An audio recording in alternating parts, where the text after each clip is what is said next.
Halo teman-teman, perkenalkan nama saya Mentina Kewa, NIM 20110037. Di sini saya akan menjelaskan tentang analisis operasional gudang dalam penerapan Enterprise Pressure Planning berbasis SAP pada PT DHL Global Forwarding Branch Cikarang. Pendahuluan. Yang pertama, Profil perusahaan DHL. Profil PT DHL Global Forwarding Branch Cikarang adalah salah satu perusahaan multinasional yang bergerak di bidang ekspres internasional, transportasi darat, dan transportasi udara. Perusahaan didirikan pada tahun 1815. Pada tahun 2005, nama perusahaan pertama kali adalah Deutsche Post, diganti nama perusahaan menjadi DHL Global Forwarding atau DHL Freight. Yang kedua, visi dan misi perusahaan DHL. Perusahaan DHL yang mempunyai visi menjadi perusahaan logistik untuk dunia.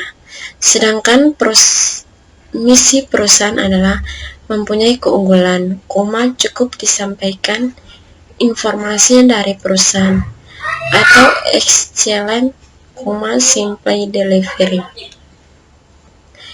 Yang berikut proses bisnis dan strategi bisnis. Yang pertama, proses bisnis.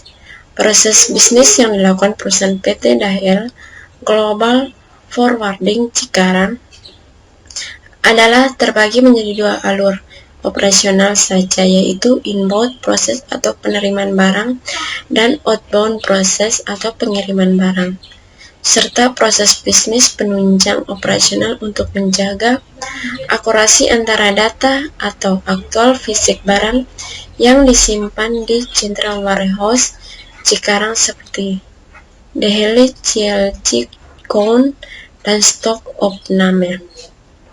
Yang kedua, strategi bisnis. Strategi bisnis adalah lever kompetensi dalam pengiriman barang, keuntungan yang didapatkan, objektif perusahaan yang harus dicapai, dan target bisnis perusahaan yang harus dicapai. Yang berikut, Enterprise Resource Planning. Yang pertama, pengertian Enterprise Resource Planning adalah sistem informasi yang dipergunakan bagi perusahaan manufaktur maupun jasa yang berperan mengintegrasi dan mengotomatiskan proses bisnis yang berhubungan aspek operasi, produksi maupun distribusi perusahaan.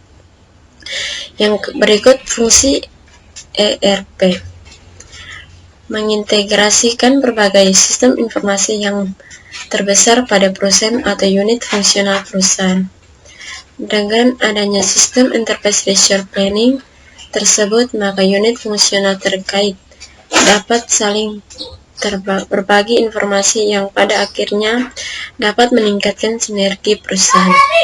Yang berikut, penerapan ERP. Penerapan Enterprise Resource Planning pada perusahaan karena pada saat itu perusahaan sedang menjalankan proyek penyimpanan dan pengiriman barang. Dengan penerapan ERP bisa membantu perusahaan dalam proses mengirim barang. Yang berikut, keuntungan ERP. Keuntungan dari Enterprise Resource Planning adalah sebagai berikut. Mempunyai perancangan dan manajemen sistem informasi yang lebih baik yang digunakan di perusahaan PT DHL. Yang kedua, bisnis meningkatkan efisiensi dan produktivitas dalam pengiriman barang dan penerimaan barang. Yang ketiga, integrasi bisnis dan akurasi data yang lebih baik. Yang berikut, menyempurnakan kolaborasi antara perusahaan PT DHL dengan perusahaan yang lain. Yang berikut, membentuk SOP, standar operasional prosedur yang lebih baik. Yang berikut, kendala Enterprise Resource Planning. Beberapa kendala yang dihadapi oleh perusahaan PT DHL Global Forwarding dalam penerapan Enterprise Resource Planning dikategorikan menjadi 3 aspek adalah sebagai berikut. Yang pertama, teknis diantaranya masalah bahasa dan perubahan dari model delivery order menjadi order online. Pengguna software ERP menuntut terminologi istilah yang sehingga istilah-istilah dalam pengiriman barang dan penerimaan barang, produksi barang, penjualan barang, dan lain-lain yang digunakan PT DHL Global Forwarding harus dirubah sesuai istilah-istilah dalam ERP. Yang kedua, budaya penerapan ERP yang berbasis teknologi pada perusahaan PT DHL menuntut perubahan-perubahan yang dilakukan karyawan pada perubahan PT DHL Global Forwarding. Yang ketiga, politik. Kendala yang menghambat analisis berasal dari dalam tubuh perusahaan sendiri ataupun dari perusahaan. Yang berikut pembahasan.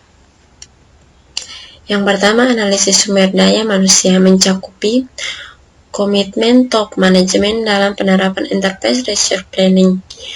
Yang kedua, komitmen dari tim analisis dan implementasi dalam proses transportasi darat dan transportasi laut dalam pengiriman barang dan penerimaan barang. Yang ketiga, harapan dari calon user enterprise resource planning. Yang keempat, konsultan dari luar yang dipersiapkan untuk membantu proses persiapan pengiriman barang. Yang berikut, analisis infrastruktur. Mencakupi yang pertama, kelengkapan infrastruktur yang sudah ada seperti overall network dalam pengiriman barang, permanent office system, communication system. Yang kedua, besarnya anggaran untuk infrastruktur. Yang ketiga, infrastruktur yang harus disiapkan. Yang berikut, analisis perangkat lunak. Mencakupi yang pertama, perangkat lunak yang fleksibel dan mudah disesuaikan dengan kondisi perusahaan. Yang kedua, dukungan layanan dari penyediaan, tidak hanya secara teknis tapi juga untuk kebutuhan pengembangan sistem di kemudian hari. Yang ketiga, perangkat lunak memiliki fungsi yang bisa meningkatkan proses bisnis perusahaan. Kemudian, model-model pada penerapan ERP pada perusahaan. Modul yang pertama, modul material manajemen. Yang kedua, modul sales dan distributor. Yang ketiga, modul production planning. Yang keempat, modul controlling. Yang kelima, modul financial accounting. Fungsi-fungsi modul mencakupi yang pertama, modul sales dan distributor. Fungsinya adalah membantu meningkatkan efisiensi proses bisnis operasional berkaitan dengan proses pengelolaan customer order. Modul yang kedua, materialis manajemen. Fungsinya adalah membantu menjalankan proses pembelian dan pengelolaan inventory. Modul yang ketiga, production planning.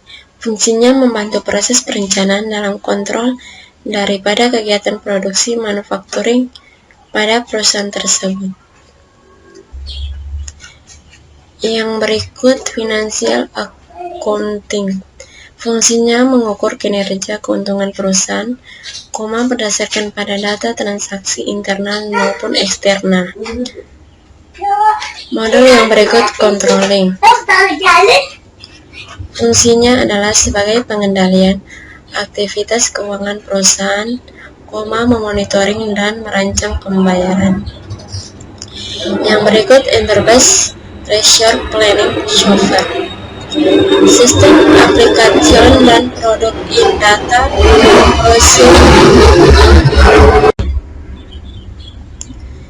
Yang berikut, enterprise resource planning software.